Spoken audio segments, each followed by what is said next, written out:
So in this video, we are going to know the differences between two tenses, which are very similar and often confuse whether we have to take a in between what tense, right? And those two tenses are, the first one is simple present, simple past,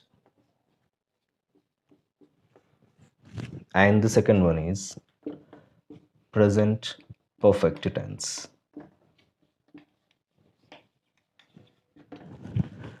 Right? These two tenses look similar actually because these two tenses are used to express past actions, are completed actions, right? In simple past, as it named as past, seems simple, and we can use past actions and completed actions to express. Present perfect also a tense which we use to express which actions are completed, right? Then what is the difference? Why don't we take any one of the tenses to express these two, and why do we have two tenses to express the same actions? Of course, there are no two are similar in this world. There must be a slight differ in usage of them, right? And what are those slight differences between these two, we are going to know here. And before that, so before going to know about two differences, and we have to know first their structures, right? And simple past tense structure is a subject plus V2 plus object. So it is the structure of a simple past tense.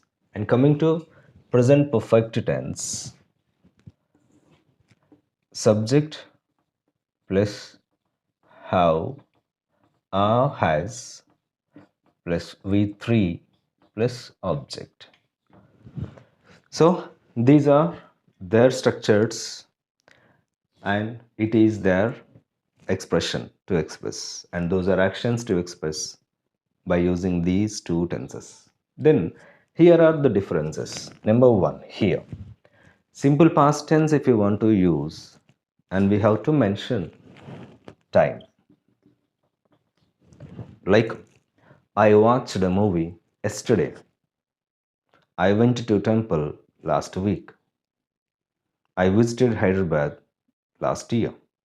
So like last day, uh, last day, last year, last week. So like these time based sentences, time based words we have to mention here, it's mandatory. Whereas present perfect, no need of time. We don't mention time, right? I have arrived. She has seen it. We don't use and we don't mention any word which reveals the time when the action have taken place, right? So it is the first difference. And coming to the second, suppose one expression we can use in both tenses, that is if I have said I visited Taj Mahal last year, and at the same time here I have visited Taj Mahal. That's it. I have visited Taj Mahal. So same expression visiting Taj Mahal is expressed in both tenses, but there is a difference in meaning. What is that here? I visited Taj Mahal last year. So here is there is no intention of the speaker that he is feeling that 1 year back I visited that. So there is no impression and there is nothing he is feeling about visiting Taj Mahal here. Just in simple way, he is saying, I visited Taj Mahal last year, it's completed. But whereas here, I have visited Taj Mahal even last year also, but he couldn't mention because here is the speaker feeling that even completed after a year also, just he have visited Taj Mahal recently, right? Maximum uh, which uh, uh, which are very good things to us and which are good experiences to us, then normally we feel that those actions have completed recently, right? And we don't know what time is completed. Even if anyone reveals that it is completed 1 year, 2 years, also we feel surprised and shocked that is it. That's what here is the speaker feeling that though it is completed 1 year, but the speaker is feeling that just recently he have visited Taj Mahal. So it is the differences. If you feel still fresh, the feelings are can be expressed in present perfect tense. And there are not at all feelings to you. And even which are things are completed, which actions are completed very recently, but you feel that it takes long gap, then you can use this, no problem, right? It's a depends on the feel. How do you feel? So there must be a differ. And coming to number 3, simple past tense. We can express here irrespective of time, even before 5 years and before 10 years, before a decade, before a century, also no problem. There is no time limit in past.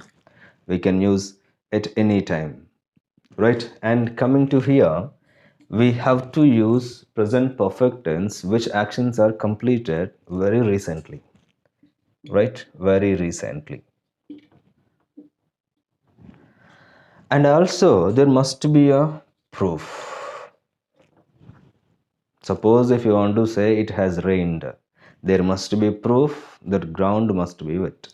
Then that action you must say in present perfect tense, right? So here there is no proof, simply we are saying that which action is completed already in the past, and we don't feel any emotional here bond here, and we don't feel any fresh feeling here. But whereas in present perfect tense, no need of a time being and time mentioned, and here if you still feeling fresh, can express in present perfect. And if you have proof which action is completed very recently, those all actions are normally expressed in present perfect tense, right? And also here that you have started a work in the past, and now you are doing, and next whether you have doubt to do or not, those are also expressed here, that I have worked here since 2010, right? I have worked here. Maybe from now onwards, whether you are going to work in that or not is differ, that you don't know, that you don't have any guarantees. So up to now, at this point of time, you have to say this: I have worked here since 2010. Next day onwards, I don't know, right? So these are a few differences in between a simple past and a present perfect, though they express past actions too, but there are a slight difference here. I think you will get it. I think you will use this, and especially feeling fresh is very good to use, and I think it is very useful to all, right? And also recent actions and which have proof you can, and this is very simple way to say. If no need of those all things, they just to say that, and it is simple structure even. Then there are no any auxiliaries, just subject plus past form then object. Right here, I visited Taj Mahal. It's very simple, but whereas I have visited mean. So here we have to know again the differ between have and has, where to use have and where to use has. So as you know, I think so there are persons, right? In third person singular. What are third person singulars are? He, she, and it. Right? As I didn't comes under these three, that's what I have used have and have. Right? If I use any one of these and are names, all the names, may the name comes under he or she or it. Right? After the names also, in present perfect tense, we have to use a has, and remaining all we have to use have. So these are a few differences in between simple past and present perfect tense. Hope you have got it, and I hope you will use it in further and identify at least suppose if anyone says in that sense, You have to sense it that they are feeling still fresh, right? So this is the video on the differences. Hope you have understood, and we will meet in the next video with one more interesting topic. Till that, thank you all.